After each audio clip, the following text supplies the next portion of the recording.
Hi YouTube, Tim Unkert from UnkertEducation.com here. In today's video, we're going to install ReText on a Chromebook.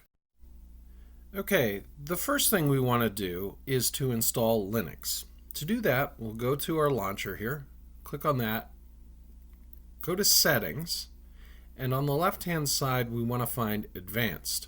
We want to click on Advanced and that'll expand, and you should see Developers.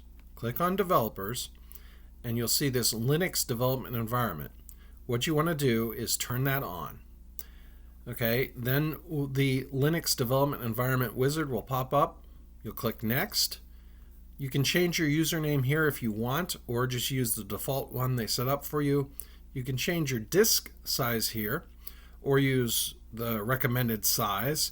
The disk size can be changed later on. I'm going to click Install. And that's going to take a few moments to run through and install the Linux development environment. Okay, once the Linux development environment is installed, a terminal will pop up. I'm going to expand that, and let me get the font larger so that you can see it.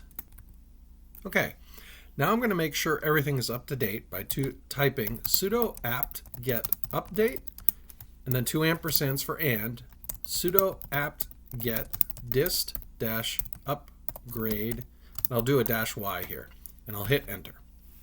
Now that the Linux development environment is enabled, we can go ahead and install ReText. To do that, we're going to type sudo apt install ReText and hit enter. It's going to ask us to use the additional space. I'm going to confirm with Y and enter.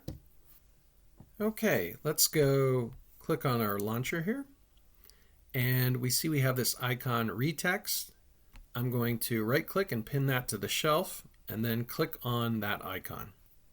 And congratulations, we've installed ReText on a Chromebook. If you like this video, like and subscribe.